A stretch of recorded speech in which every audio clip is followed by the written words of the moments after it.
Shalom, selamat sore Bapak Ibu Saudaraku. Shalom. Gimana kabarnya sore hari ini? Haleluya. Mari sore hari ini kita mau siapkan hati kita, hidup kita mau berikan yang terbaik buat Tuhan. Karena Tuhan sudah terlebih dahulu memberikan yang terbaik bagi kita semua. Oleh sebab itu, kita juga wajib untuk memberikan yang terbaik buat Tuhan. Saya undang Bapak Ibu Saudara untuk bangkit berdiri. Kita angkat pujian bersama malaikat di surga. Terima kasih Tuhan. Terima kasih Yesus. Sore hari ini Tuhan, kami rindu untuk memuji Engkau, menyembah Engkau. Sebab Engkau yang layak kami tinggikan dan agungkan. Haleluya.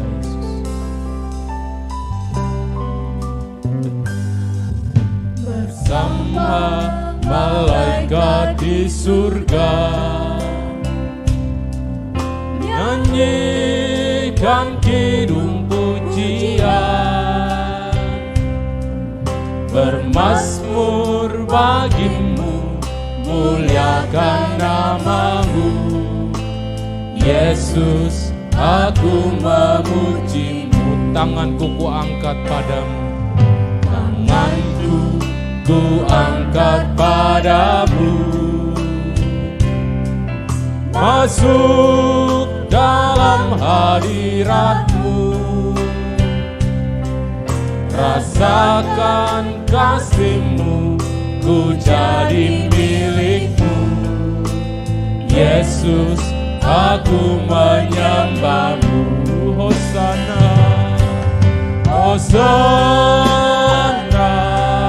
Hosana, aku memujimu. Haleluya,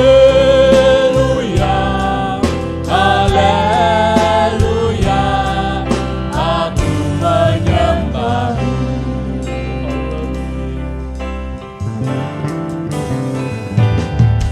Bersama malaikat di surga, nyanyikan kidung pujian, bermazmur bagimu, muliakan namamu. Yesus, aku memujimu. Tanganku ku angkat padamu, tanganku ku angkat padamu.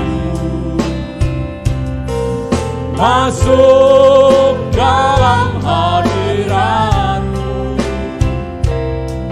rasakan kasihmu, ku jadi milikmu. Yesus, aku menyembahmu. Katakan Hosana, Hosana, Hosana, aku memujimu. Haleluya, haleluya, aku menyembahmu. Katakan Hosana, Hosana, aku memujimu. Haleluya, haleluya,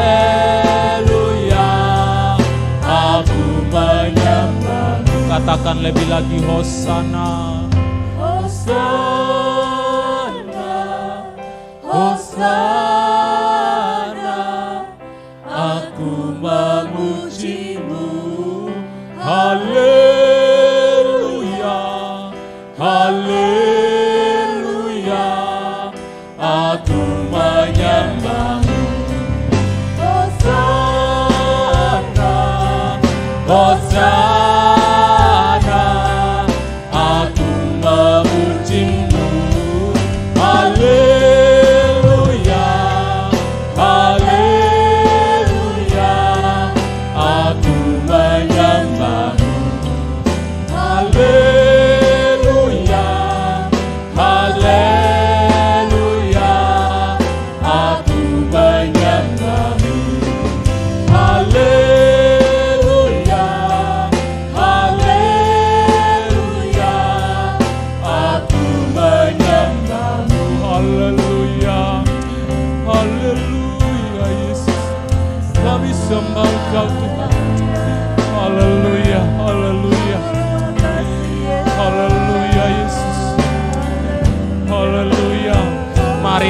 sembah Dia. Sebab Dia adalah Allah yang layak kita sembah, Allah yang layak kita tinggikan, agungkan. Dia Raja segala raja. Terima kasih Tuhan. Hosana, Hosana bagimu Tuhan. Hosana, kami memuji Engkau.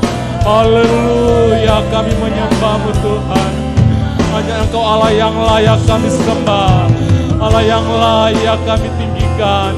Haleluya Yesus. Haleluya. Haleluya, haleluya. Hosana bagimu Tuhan. Hosana bagimu Yesus. Haleluya, haleluya. Hosana bagimu Yesus. Terima kasih Tuhan. Haleluya Yesus. Haleluya Yesus. Hanya Engkau yang layak kami sembah. Hanya Engkau yang layak kami puji dan kami sembah. Terima kasih Tuhan buat kasih setiamu dalam kehidupan kami. Hingga sampai saat sore hari ini kami ada sebagaimana kami ada. Semua karena pertolongan Tuhan. Terima kasih Tuhan buat kesempatan sore hari ini. Kesempatan yang indah Tuhan berikan dalam hidup kami, anak-anak-Mu Tuhan. Tuhan kembali kumpulkan kami di tempat ini. Kami rindu untuk lebih lagi memuji dan membesarkan nama Tuhan. Oleh sebab itu Tuhan berkati setiap kami yang ada saat ini. Saudara-saudara kami masih dalam perjalanan. Tuhan hantar mereka, tibakan di tempat ini. Boleh berkumpul bersama-sama dengan kami dalam memuji dan membesarkan nama Tuhan. Terima kasih Tuhan, terima kasih Bapa. Kiranya kuasa kegelapan, kuasa iblis yang ingin mengganggu jalannya ibadah kami sore hari ini. Kami satu hati, kami hancurkan kuasanya di dalam nama Tuhan Yesus Kristus. Biarlah kuasa-Mu saja memenuhi tempat ini, terlebih memenuhi setiap kehidupan kami, agar kami dengan bebas untuk memuji dan membesarkan nama Tuhan. Terima kasih Tuhan, kami serahkan jalannya ibadah kami sore hari ini, dari awal pertengahan sampai akhirnya ke dalam tangan Tuhan. Dan kami siap untuk memuji Engkau. Di dalam nama Tuhan Yesus Kristus, kami mengucap syukur. Haleluya. Amin. Silakan duduk Bapak Ibu Saudara. Ada sukacita sore hari ini? Kita percaya sungai sukacita sorga selalu memenuhi setiap kita. Amin. Haleluya. Kita mau angkat pujian ini. Sungai sukacitamu.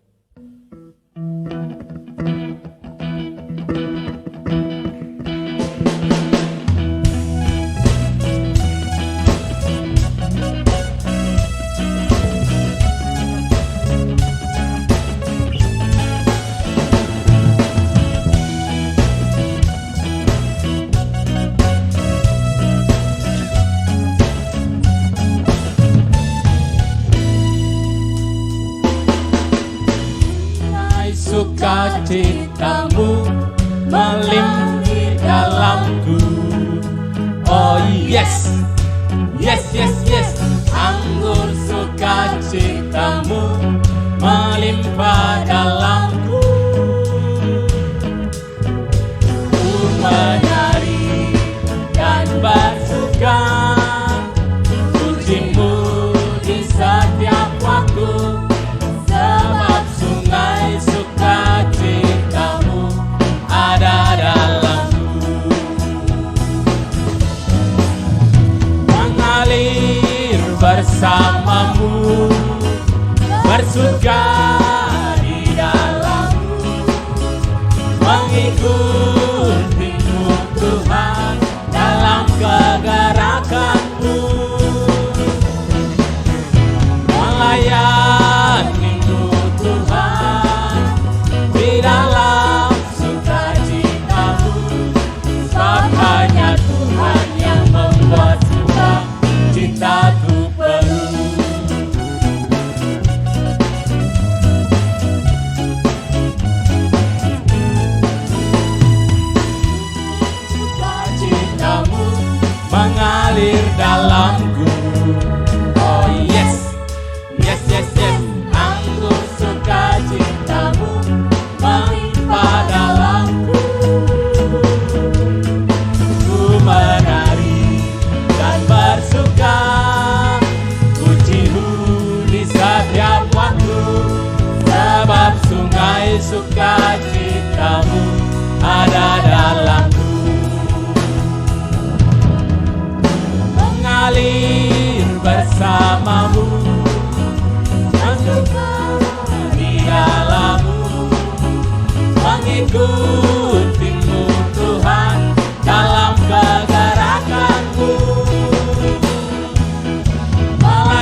bersuka di dalam-Mu, mengikuti Tuhan dalam kegerakan-Mu,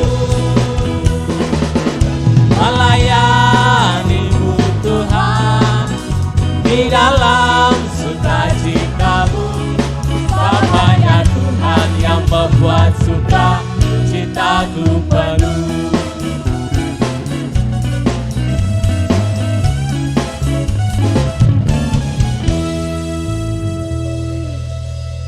Kita mau lanjut dengan pujian Terima Sukacita Surga. Saya undang Bapak Ibu Saudara kembali bangkit berdiri.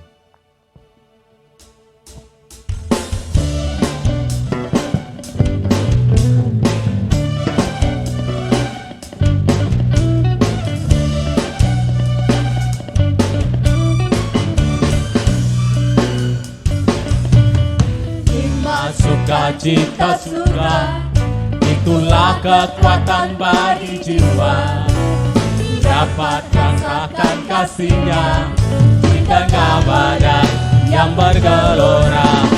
Terima sukacita surga, itulah kekuatan bagi jiwa, dapat saksikan kuasa-Nya, takutkan badai yang bergelora. Haleluya, Kau ada dalam hatiku, takkan patah semangatku, takkan hilang kekuatanku. Haleluya, ku mau bersorak bagimu, sukacita surga nyata penuhiku.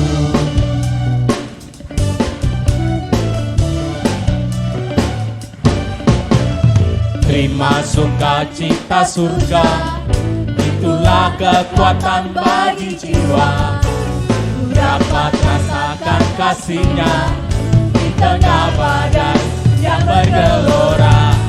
Terima sukacita surga, itulah kekuatan bagi jiwa, dapat saksikan kuasa-Nya, taklukkan badai yang bergelora. Haleluya, Kau ada dalam hatiku, takkan patah semangatku, takkan hilang kekuatanku. Haleluya, ku mau bersorak bagimu, sukacita surga nyata penuhiku. Haleluya, Kau ada dalam hatiku, takkan patah semangatku, takkan hilang kekuatanku. Haleluya, ku mau bersorak bagimu, sukacita surga nyata penuhiku. Sukacita surga nyata penuhiku, sukacita surga nyata penuhiku.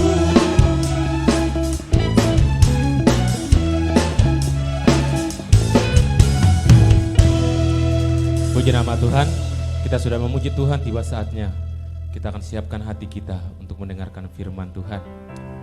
Kita angkat pujian, selidiki dan kenal hatiku. Haleluya Yesus.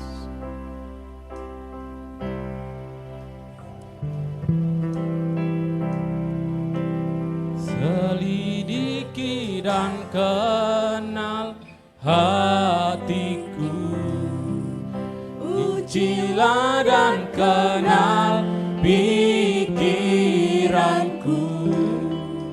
Lihatlah apa jalan ku salah, tuntun aku di jalan yang kekal.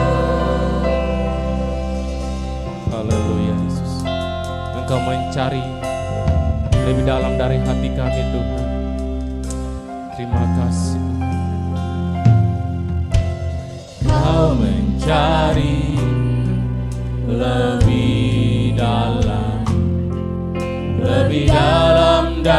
dari sebuah lagu, lebih dalam dari sebuah puisi. Kau mencari hatiku, Kau mencari lebih dalam, kau mencari lebih dalam, lebih dalam dari segala hikmah, lebih dalam dari segala pengetahuan. Kau mencari hatiku, selidiki dan kenal hatiku, ujilah dan kenal pikiranku. Lihatlah apa jalan ku salah, tuntun aku di jalan yang kekal.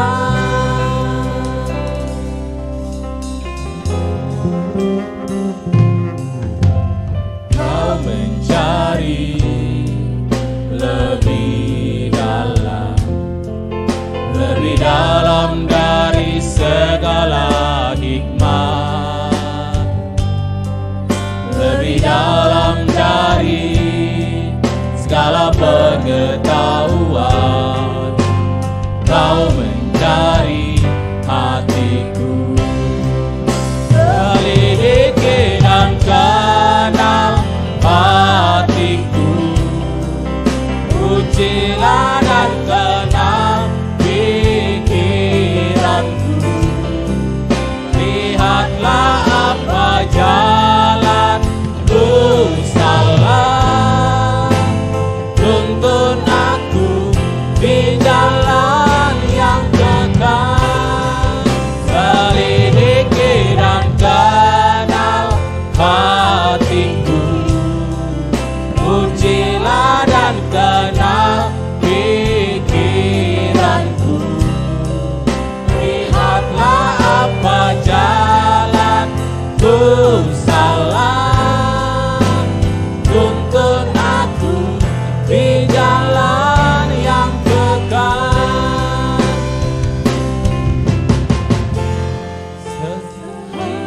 Hatiku, ujilah dan kenal pikiranku. Lihatlah apa jalan ku salah, tuntun aku di jalan yang kekal. Selidiki dan kenal hatiku, ujilah dan kenal pikiranku. Lihatlah apa jalan ku salah, tuntun aku di jalan yang kekal. Tuntun aku di jalan yang kekal. Tuntun aku di jalan yang kekal.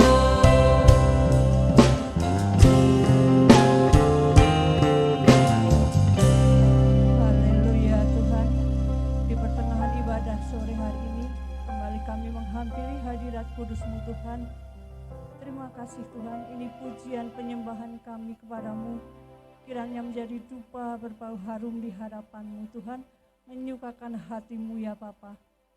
Sebentar Tuhan, kami akan duduk diam mendengarkan kebenaran firman Tuhan. Pakai hamba-Mu yang Tuhan sudah percayakan untuk menyampaikan seluruh isi hati Tuhan buat setiap kami jemaat-Mu tempat ini ya Bapa. Biarkan kami duduk diam, berikan kami tanah hati yang paling baik untuk kebenaran firman Tuhan bertumbuh dalam kehidupan kami ya Bapa. Terima kasih Tuhan, terima kasih Yesus. Kami siap mendengarkan kebenaran firman Tuhan. Hanya di dalam nama Tuhan kami Yesus Kristus, kami sudah berdoa dan mengucap syukur. Haleluya. Amin.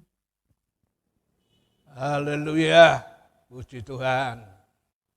Selamat sore Bapak Ibu, selamat berjumpa dan salam sejahtera dalam kasih Tuhan Yesus Kristus. Selamat merayakan hari Pentakosta. Semoga kiranya Roh Kudus dicurahkan atas kita semua. Karena roh itu sangat dibutuhkan dalam kehidupan kita sebagai pengikut Kristus. Sehubungan dengan hari Pentakosta, kita ingat ketika Tuhan Yesus naik ke surga, sebelumnya dia pernah pesan supaya para murid itu menunggu di kota itu sampai dilengkapi dengan kuasa dari tempat yang maha tinggi, yaitu kuasa Roh Kudus. Sehubungan dengan hari Pentakosta ini, kita akan mempelajari firman Tuhan dengan tema berbagai simbol dan lambang dari Roh Kudus. Temanya apa, Bapak Ibu? Berbagai simbol dan lambang dari Roh Kudus. Ya, seperti halnya sebuah bendera. Bendera itu simbol dan lambang dari sebuah negara. Misalnya Indonesia. Kita punya lambang, bendera kita adalah merah dan putih.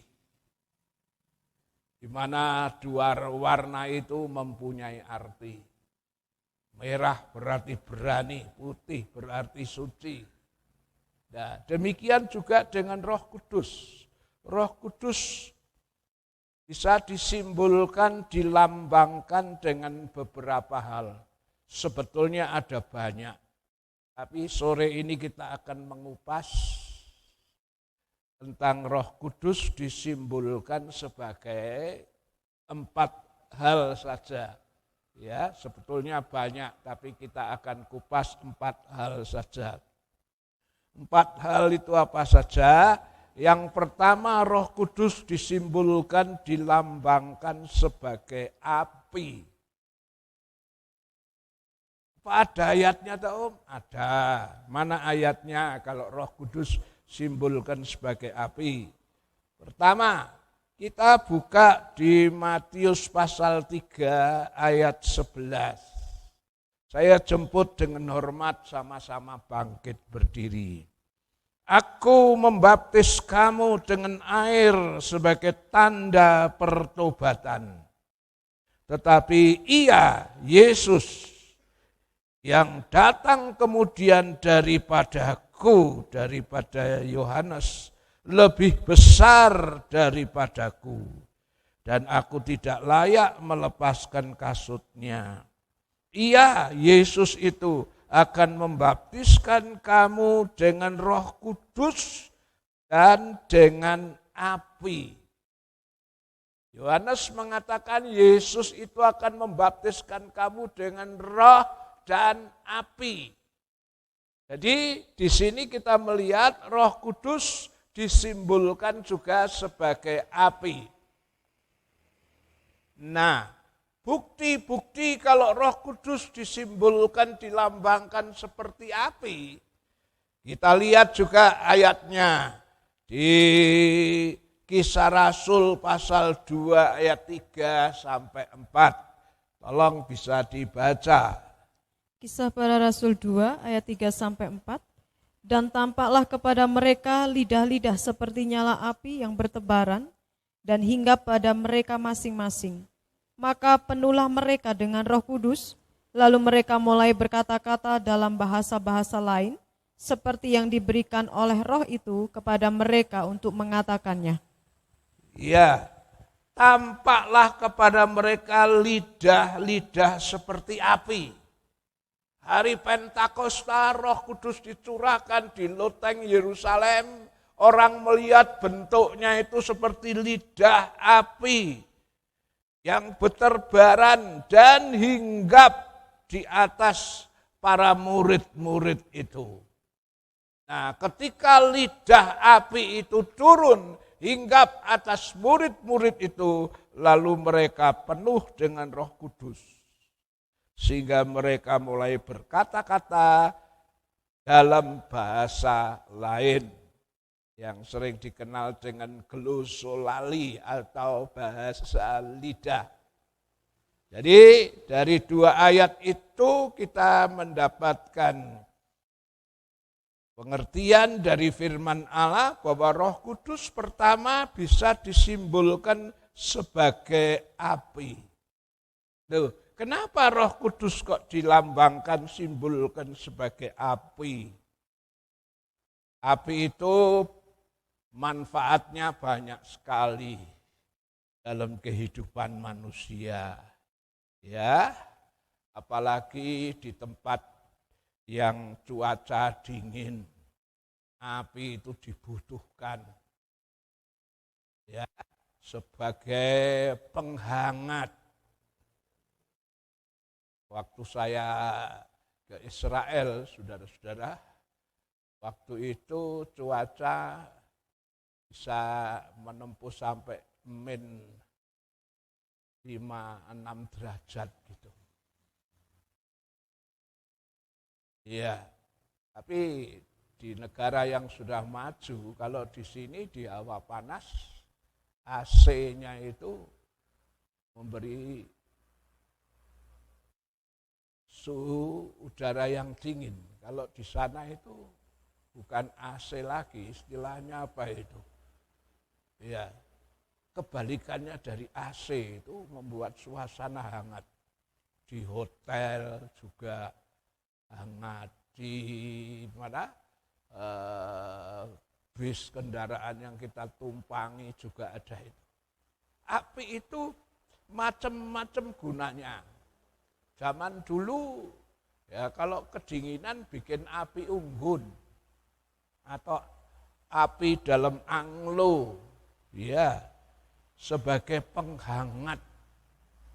Ya, ini simbol dari penghangat itu bicara memberikan spirit.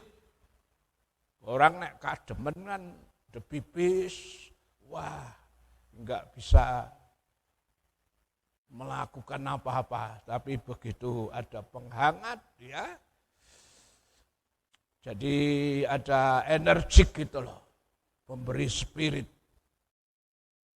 Saya lihat murid-murid Tuhan sejak ditinggal oleh Tuhan Yesus, sebelum mereka dipenuhkan Roh Kudus, mereka menjadi seperti orang penakut, ya, ibadah saja sembunyi-sembunyi di kamar yang dikunci karena ketakutan sama orang Yahudi. Tapi begitu api itu turun, Roh Kudus itu turun, memberi mereka spirit, memberi mereka semangat, dan ada suatu keberanian bagi murid-murid itu untuk memberitakan firman Tuhan. Coba kita lihat itu, kalau murid-murid sudah dipenuhi Roh Kudus, ada spirit, ada kekuatan, keberanian, ya. Di Kisah Rasul pasal 4 ayat 7 sampai 13. Kisah Rasul 4 ayat 7 sampai 13. Lalu Petrus dan Yohanes dihadapkan kepada sidang itu dan mulai diperiksa dengan pertanyaan ini. Dengan kuasa manakah atau dalam nama siapakah kamu bertindak demikian itu? Maka jawab Petrus, penuh dengan Roh Kudus. Hai pemimpin-pemimpin umat dan tua-tua, jika kami sekarang harus diperiksa karena suatu kebajikan kepada seorang sakit dan harus menerangkan dengan kuasa manakah orang itu disembuhkan, maka ketahuilah oleh kamu sekalian dan oleh seluruh umat Israel bahwa dalam nama Yesus Kristus orang Nazaret yang telah kamu salibkan, tetapi yang telah dibangkitkan Allah dari antara orang mati, bahwa oleh karena Yesus itulah orang ini berdiri dengan sehat sekarang di depan kamu. Yesus adalah batu yang dibuang oleh tukang-tukang bangunan, yaitu kamu sendiri, namun ia telah menjadi batu penjuru. Dan keselamatan tidak ada di dalam siapapun juga selain di dalam Dia, sebab di bawah kolong langit ini tidak ada nama lain yang diberikan kepada manusia yang olehnya kita dapat diselamatkan. Ketika sidang itu melihat keberanian Petrus dan Yohanes dan mengetahui bahwa keduanya orang biasa yang tidak terpelajar, heranlah mereka dan mereka mengenal keduanya sebagai pengikut Yesus. Ya, sebelum dipenuhkan Roh Kudus mereka itu penakut. Ibadah saja di ruang yang dikunci karena takut sama orang Yahudi. Tapi begitu mereka penuh dengan Roh Kudus, Petrus ada keberanian yang luar biasa memberitakan firman. Sempat dia dipanggil ke Mahkamah Agama. Ya, kalau sekarang Kementerian Agama gitu loh. Lalu ditanyai macam-macam. Kok kamu bisa menyembuhkan itu atas kuasa dari mana? Si Petrus berani. Kami menyembuhkan di dalam nama Yesus orang Nazaret yang kamu salibkan itu. Karena di dalam Yesus itu ada kuasa luar biasa. Di kolong langit ini tidak ada nama yang diberikan kepada manusia yang di dalamnya kita selamat. Kecuali dalam nama Yesus Kristus. Orang sampai pada heran, siapa tahu ini? Duh, si Petrus itu kan orang yang tidak terpelajar toh. Kok begitu lantang, begitu berani menyampaikan firman. Kenapa? Karena ada api Roh Kudus. Ya, api itu juga berguna untuk memasak. Ya, ibu-ibu kalau nggak ada api nggak bisa masak ya. Nah, Roh Kudus itu juga kuasa api Roh Kudus itu. Ya, firman Tuhan yang disampaikan oleh hamba-hamba Tuhan itu dibakar, diurapi oleh api Roh Kudus. Nah, itu mempunyai kuasa yang luar biasa. Ya. Jadi banyak sekali macamnya tentang manfaat dari api Roh Kudus. Ya, kita lihat lagi manfaat dari api Roh Kudus itu diantaranya api itu akan membakar segala kotoran-kotoran dan hal-hal yang tidak perlu dalam kehidupan kekristenan ini. Kita baca tentang api itu sebagai alat yang membakar habis semua kotoran-kotoran yang melambangkan dosa dan perbuatan yang enggak benar. Kita baca pertama Matius 3 ayat 12. Matius 3 ayat 12. Alat penampi sudah di tangannya. Ia akan membersihkan tempat pengirikannya dan mengumpulkan gandumnya ke dalam lumbung. Tetapi debu jerami itu akan dibakarnya dalam api yang tidak terpadamkan. Iya, alat penampi ada di tangannya. Ia akan membersihkan tempat pengiriknya dan mengumpulkan gandum ke dalam lumbung. Tetapi debu jerami, sekam debu jerami yang tidak ada gunanya itu akan dibakar di dalam api. Ya. Jadi api Roh Kudus itu berfungsi juga untuk membakar segala yang tidak berguna dalam hidup kita. Ya. Gandum dikumpulkan masuk lumbung tapi debu jerami. Ya. Yang enggak ada gunanya ini dibakar. Ya. Satu ayat lagi. Matius 13, 27 sampai 30. Matius 13 ayat 27 sampai 30. Maka datanglah hamba-hamba tuan ladang itu kepadanya dan berkata, Tuan, bukankah benih baik yang Tuan taburkan di ladang Tuan? Dari manakah lalang itu? Jawab tuan itu, seorang musuh yang melakukannya. Lalu berkatalah hamba-hamba itu kepadanya, "Jadi maukah Tuan supaya kami pergi mencabut lalang itu?" Tetapi ia berkata, "Jangan, sebab mungkin gandum itu ikut tercabut pada waktu kamu mencabut lalang itu. Biarkanlah keduanya tumbuh bersama sampai waktu menuai. Pada waktu itu aku akan berkata kepada para penuai, kumpulkanlah dahulu lalang itu dan ikatlah berbekas-bekas untuk dibakar. Kemudian kumpulkanlah gandum itu ke dalam lumbungku." Dalam perumpamaan lalang dan gandum, si bos pemilik tanah itu memberikan benih yang baik, yaitu firman Tuhan. Tapi ketika disebar, ternyata pada akhirnya bukan hanya benih gandum yang tumbuh, tapi di sela-sela benih gandum itu ada lalang, ilalang. Si petani yang menanam itu sampai bingung dan dia tanya sama bosnya, "Bos, si bos kan memberi benih yang baik, tapi kok ada lalang? Siapa yang menaburnya?" Si bos bilang, "Seteru. Musuh itu iblis."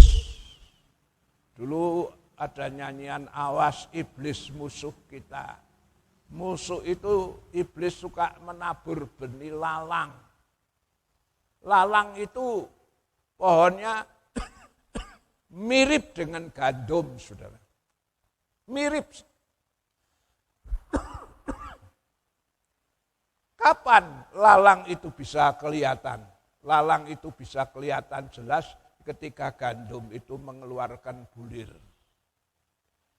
Ya, dalam bahasa Jawa ilmu ning pari. Padi itu semakin berbuah, semakin merunduk. Nah, gandum itu sama seperti padi itu. Makin berbuah lebat, makin merunduk. Lah, si lalang, kilalang ini tidak ada buahnya, jadi enggak pernah merunduk, dia terus. Jadi dari jauh sudah kelihatan kalau gandum punya buah merunduk, kalau kilalang dia enggak pernah merunduk. Ya, ini bicara tentang roh kesombongan. Ya, ini bicara tentang kekristenan yang banyak ngomongnya, banyak usal-usulnya, tapi enggak ada buahnya, enggak ada buktinya. Nah, satu waktu nanti lalang itu akan dibakar dengan api. Ya, jadi api itu tugasnya juga membersihkan dari segala kotoran, segala hal-hal yang tidak berkenan di hadapan Tuhan, termasuk ilalang, roh kesombongan. Ya, kekristenan yang cuma banyak ngomong, banyak usul tapi tidak ada buah bukti dari perbuatannya. Ya, lain dengan gandum, makin merunduk itu berarti makin Kristen yang makin rendah hati itu makin lebat buahnya. Nah, nanti api itu akan menguji tiap-tiap kekristenan kita. Yang kedua, Roh Kudus disimbolkan, dilambangkan sebagai air. Yohanes 7, 37 sampai 39. Yohanes 7 ayat 37 sampai 39. Dan pada hari terakhir, yaitu pada puncak perayaan itu, Yesus berdiri dan berseru, "Barang siapa haus, baiklah ia datang kepadaku dan minum. Barang siapa percaya kepadaku, seperti yang dikatakan oleh kitab suci, dari dalam hatinya akan mengalir aliran-aliran air hidup."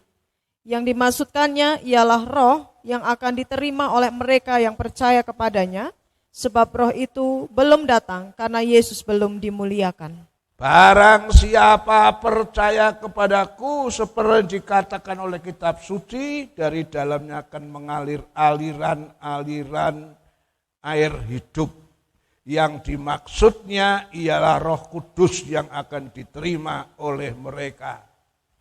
Iya, pada puncak hari raya Tuhan mengatakan kepada banyak orang, barang siapa yang haus, biarlah ia datang kepadaku. Sore ini juga dalam rangka merayakan hari Pentakosta, Yesus ada di sini dan Yesus mengatakan, barang siapa haus, biar ia datang kepadaku. Kalau saudara kepengen dipenuhi dengan Roh Kudus, datanglah kepada pribadi yang namanya Yesus. Yohanes mengatakan, kami hamba Tuhan hanya membaptis dengan air sebagai tanda pertobatan. Tapi yang datang kemudian daripadaku, Yesus akan membaptiskan kamu dengan Roh dan api. Puncak perayaan waktu itu Yesus mengatakan, yang haus datang kepadaku. Ya, dan siapa minum air daripada Tuhan itu, ya dia tidak akan haus lagi, karena dari dalamnya akan keluar beberapa pancaran air hidup. Ya, yang dikatakan air di sini adalah roh yang akan diterima oleh murid-muridnya. Nah, jadi yang kedua, Roh Kudus disimbolkan sebagai air. Bicara tentang air itu juga merupakan kebutuhan dari segala makhluk. Apakah itu tumbuh-tumbuhan, dia butuh air. Coba kalau enggak ada air hujan, tanaman enggak disiram, air mati kan? Binatang juga butuh air, butuh minum. Manusia juga butuh air, karena apa? Dalam tubuh manusia ini 70% lebih terdiri dari zat air. Manusia lebih gampang mati haus daripada mati kelaparan. Karena apa? Dalam tubuh manusia itu 70% lebih terdiri dari zat air. Lihat saja itu Yesus. Yesus waktu dijelmakan jadi manusia kan dia 100% manusia. Dan pada waktu dia disalib itu juga 100% manusia. Di kayu salib sana dia tidak minta makan enggak, tapi dia minta minum. Kenapa? Karena manusia cenderung lebih tidak tahan kehausan daripada kelaparan. Jadi air itu merupakan kebutuhan pokok dalam kehidupan manusia. Kita melihat yang namanya Samson itu kuatnya luar biasa. Dengan tulang rahang, ya 1000 orang bisa dikalahkan. Dia bisa mengalahkan singa dan sebagainya karena kekuatannya luar biasa. Tapi coba, waktu dia kehabisan air, haus, terjadi hidrasi dalam tubuhnya, dia sudah mau mati. Coba kita lihat Hakim-Hakim 15, ayat 15 sampai 19. Hakim-Hakim 15, ayat 15 sampai 19. Kemudian ia menemui sebuah tulang rahang keledai dan yang masih baru, diulurkannya tangannya, dipungutnya dan dipukulnya, mati 1000 orang dengan tulang itu. Berkatalah Samson, dengan rahang keledai, bangsa keledai itu kuhajar, dengan rahang keledai 1000 orang kupukul. Setelah berkata demikian, dilemparnya tulang rahang itu dari tangannya, kemudian dinamailah tempat itu Ramat Lehi. Ketika ia sangat haus, berserulah ia kepada Tuhan, oleh tangan hambamu ini telah kau berikan kemenangan yang besar itu. Masakan sekarang aku akan mati kehausan dan jatuh ke dalam tangan orang-orang yang tidak bersunat itu? Kemudian Allah membelah liang batu yang di Lehi itu, dan keluarlah air dari situ.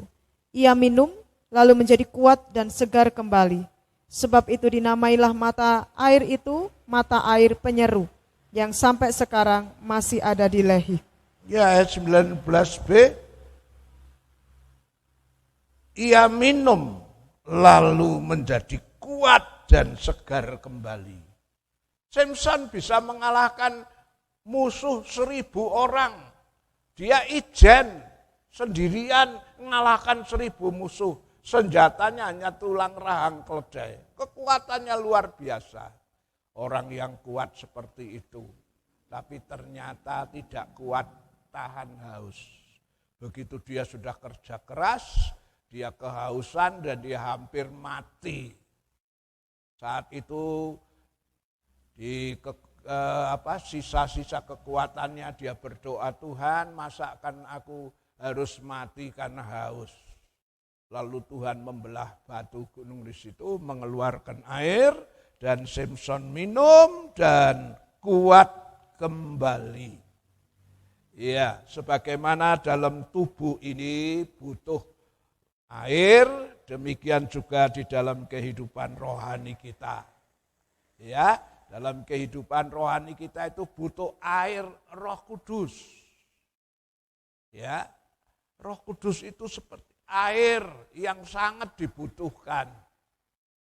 Ya, dan juga dalam kehidupan manusia, tubuh ini tanpa roh, sebagaimana tubuh jasmani ini tanpa air mati, ya, begitu juga secara rohani, ya.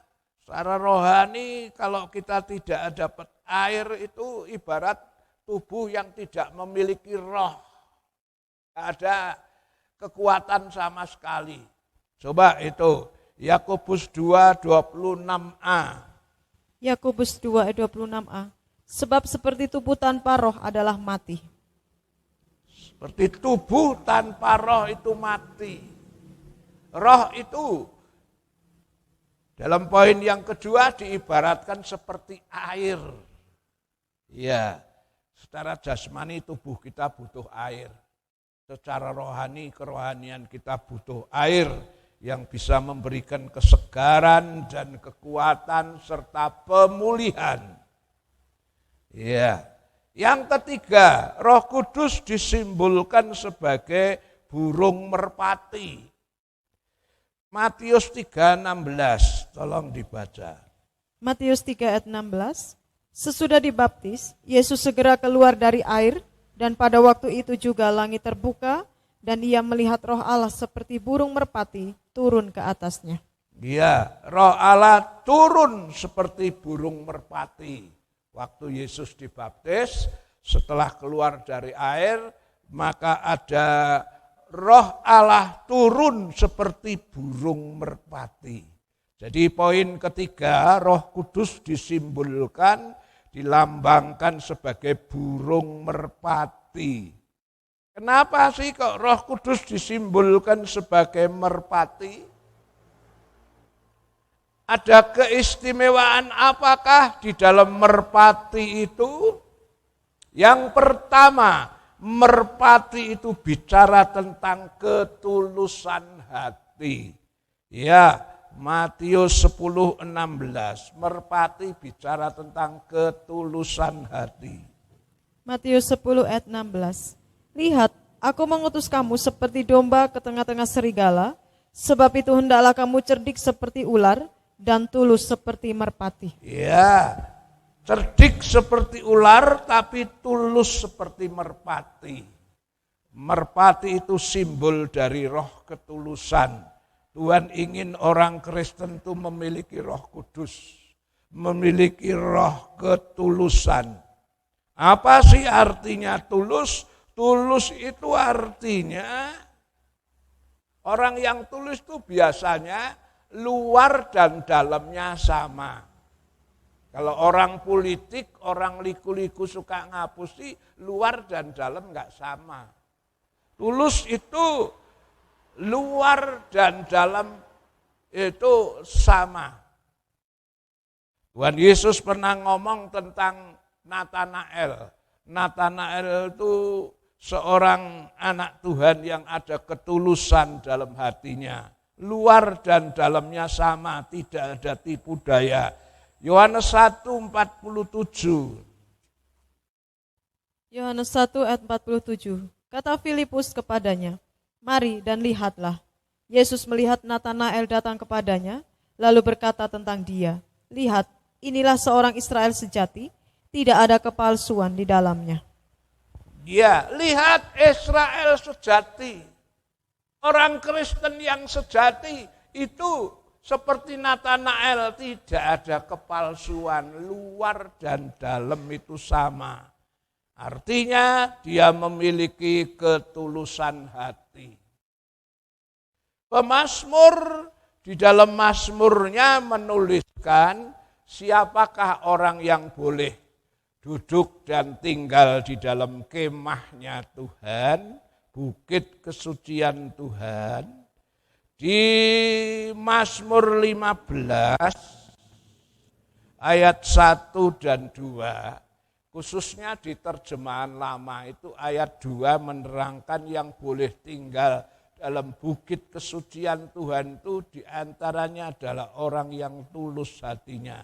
Coba saya bacakan Mazmur 15 ayat 1 dan 2. Mazmur Daud, ya Tuhan, siapa boleh menumpang dalam kemahmu? Dan siapa boleh menduduki bukit kesucianmu?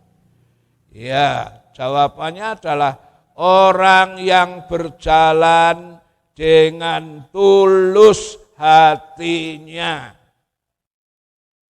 Kita perlu memiliki roh ketulusan ini supaya saudara dan saya bisa tinggal dalam bukit kesucian Tuhan. Ya, tulus, luar dan dalam sama. Itu ibarat orang itu adalah orang yang bersih, suci hatinya. Di Matius 5 ayat 8, orang yang suci hatinya itu orang yang berbahagia. Coba dibaca.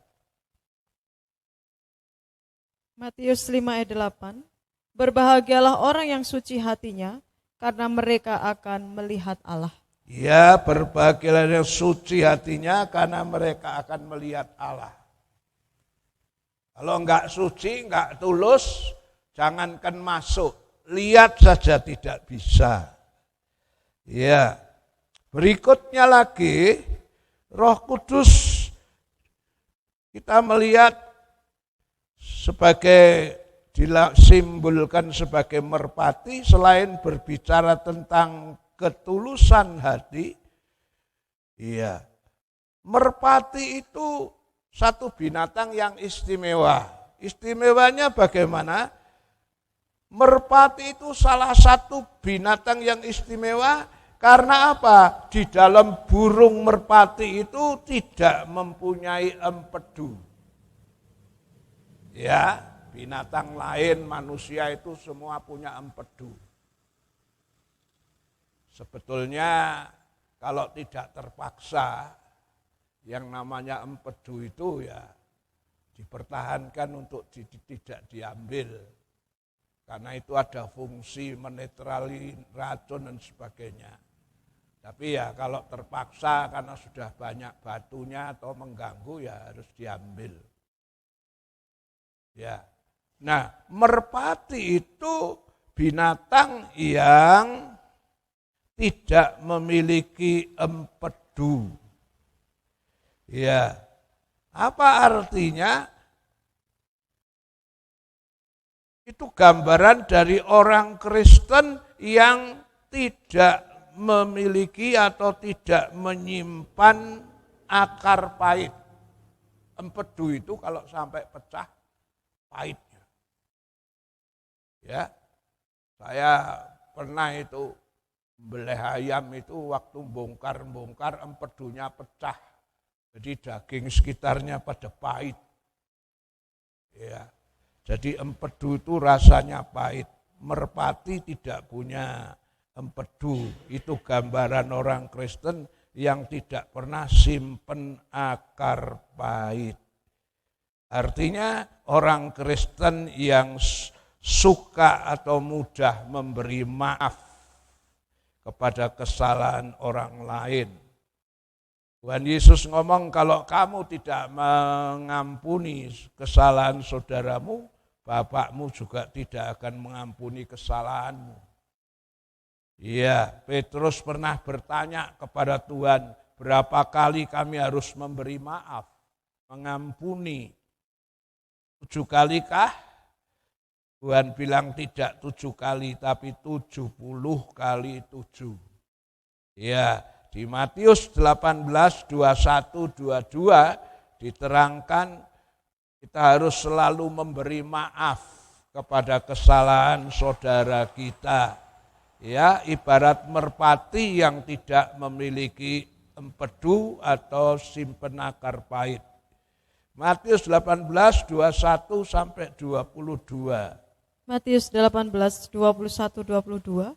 Kemudian datanglah Petrus dan berkata kepada Yesus, Tuhan, sampai berapa kali aku harus mengampuni saudaraku jika ia berbuat dosa terhadap aku? Sampai 7 kali? Yesus berkata kepadanya, bukan, aku berkata kepadamu, bukan sampai 7 kali, melainkan sampai 70 kali 7 kali. Ya, bukan hanya 7 kali, tapi 70 kali 7 kali. Artinya sepanjang masa, selama kita masih hidup, kita harus memberi maaf. Ibarat merpati yang tidak punya empedu. Kekristenan yang tidak pernah menyimpan akar pahit, dendam sama orang. Mudah sekali memberi maaf. Orang semacam ini dia akan diampuni dosanya oleh Tuhan. Yang keempat, terakhir, Roh Kudus disimbolkan sebagai minyak. Ya, sebagai minyak.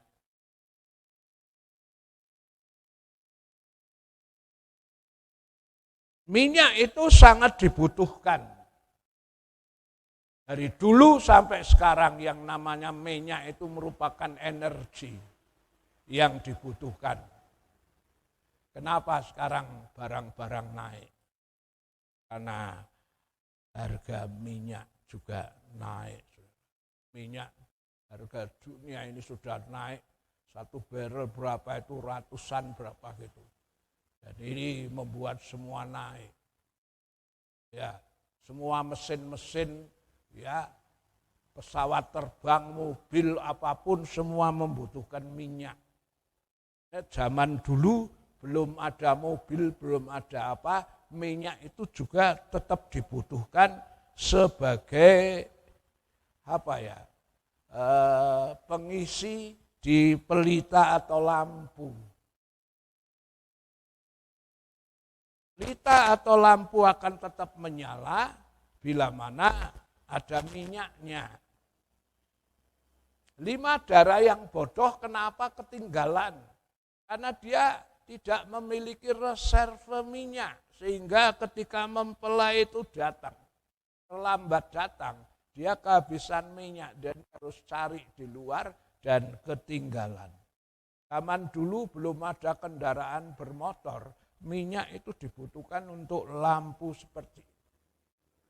Tuhan Yesus pernah ngomong, dulu yang terkulai tidak dipatahkan, sumbu yang berasap tidak akan dipadamkan. Di Matius 12 ayat 20 coba. Matius 12 ayat 20. Buluh yang patah terkulai tidak akan diputuskannya, dan sumbu yang pudar nyalanya tidak akan dipadamkannya, sampai ia menjadikan hukum itu menang. Iya, sumbu yang pudar. Iya, terjemahan nama berasap. Itu menunjukkan pelita yang kehabisan minyak, sehingga apinya mulai padam dan keluar asapnya. Ketika dia datang sama Tuhan, Tuhan tidak memadamkan, tapi Tuhan mau mengisi pelita itu dengan minyak, supaya pelitanya bisa tetap menyala. Barangkali di antara kita ibaratnya sekarang mulai lodok loyo-loyo ya, apalagi setelah COVID ini ya, tempoh hari berapa kali di lockdown, ibadah tidak boleh sehingga harus ibadah di rumah secara online. Nah, hal-hal seperti ini terkadang-kadang membuat kurang greget, membuat kekristenan jadi loyo ya. Tapi untung kemurahan Tuhan sekarang mulai dibuka lagi. sehingga kita bisa ibadah dengan bebas.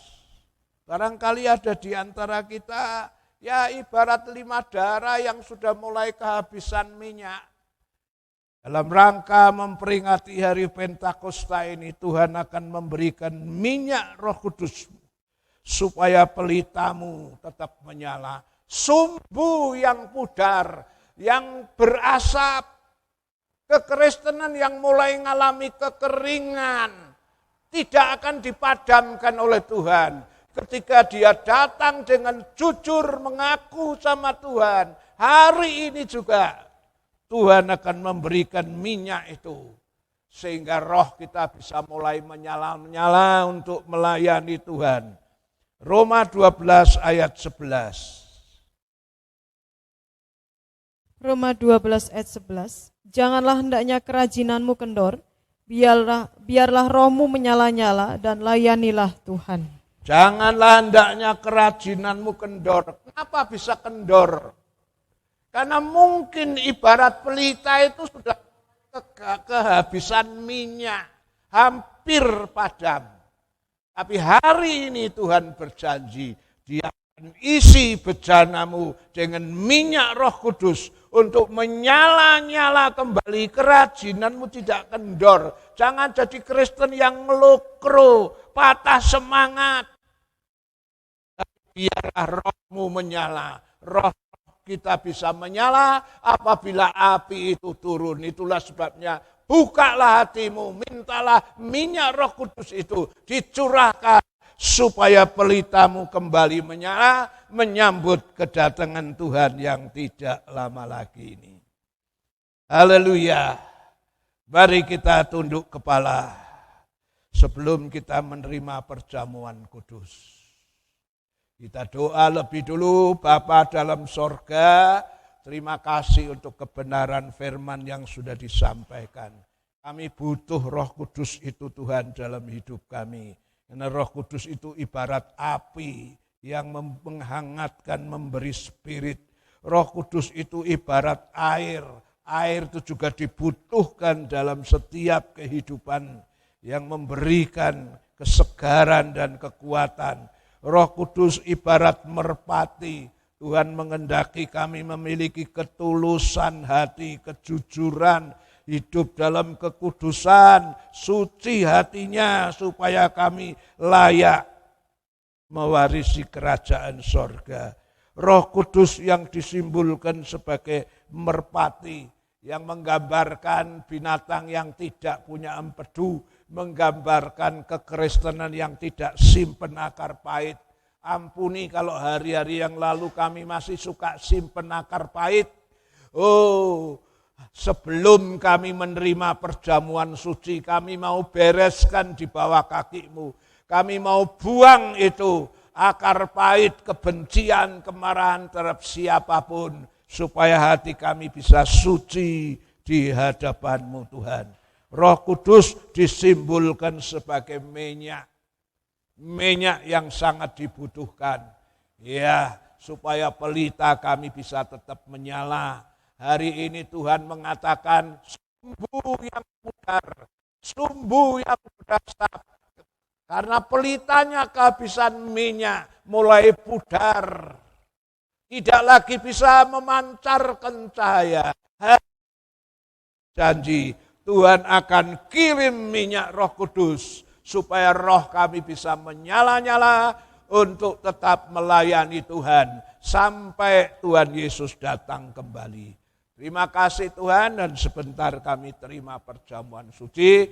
Sucikan hati pikiran kami, layakkan kami, ajar kami menghargai korban Tuhan supaya perjamuan suci mendatangkan berkat atas kami. Dalam nama Tuhan Yesus Kristus. Amin. Iya, saya akan bacakan ayat untuk perjamuan kudus, yaitu ada di Matius pasal 26. Ya, Matius 26,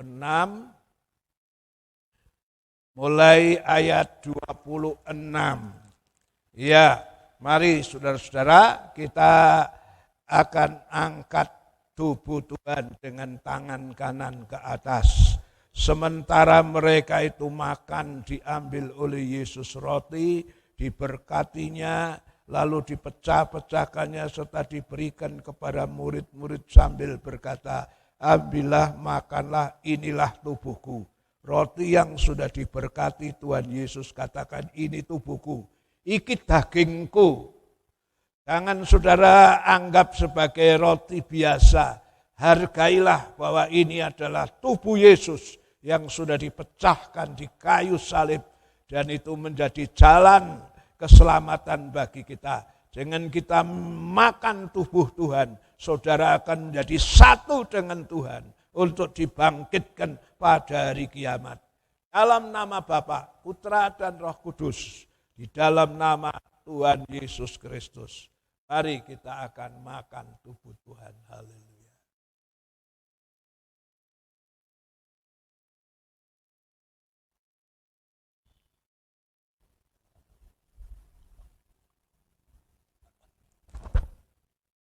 Haleluya.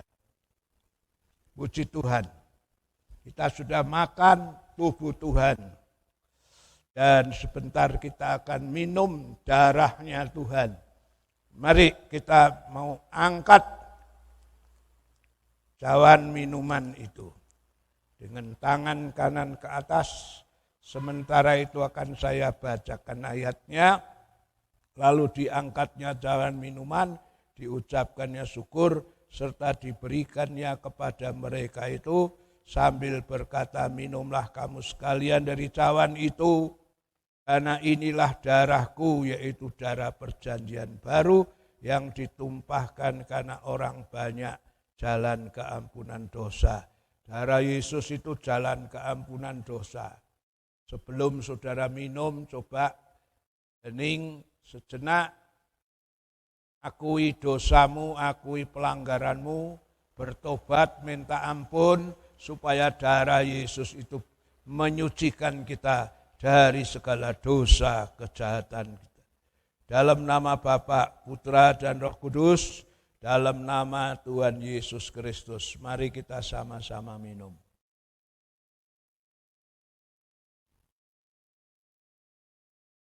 Terima kasih Tuhan, terima kasih Bapa di surga, terima kasih Roh Kudus untuk firman yang kami dengar dan juga untuk perjamuan suci yang sudah kami terima. Terima kasih untuk korban-Mu yang mempersatukan kami dengan Tuhan, supaya kami menjadi satu dengan Tuhan untuk dibangkitkan pada hari kiamat. Terima kasih Engkau sudah mengampuni dosa kami. Sejauh timur dari barat Allah membuang kesalahan kami. Ke dalam tubir yang dalam Allah melemparkan kesalahan kami. Terima kasih kami menjadi baru, bersih di hadapan-Mu. Terima kasih karena korban-Mu Tuhan. Terpuji nama-Mu. Dalam nama Tuhan Yesus Kristus. Haleluya. Amin. Kita menerima perjamuan suci. Puji Tuhan. Tidak ada pengumuman lain.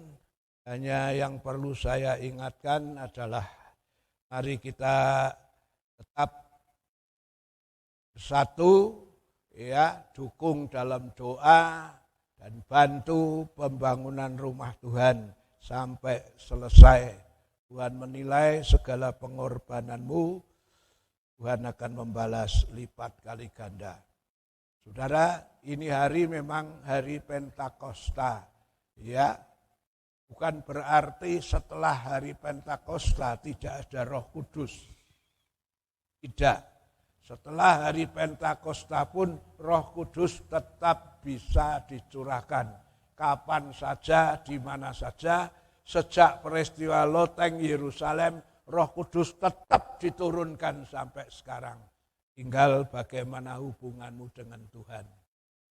Yang belum penuh dengan Roh Kudus, minta. Satu kali akan diberi. Yang sudah penuh dengan Roh Kudus, mari kita tetap mendekatkan diri sama Tuhan. Supaya kita tetap mendapatkan aliran sungai daripada Tuhan.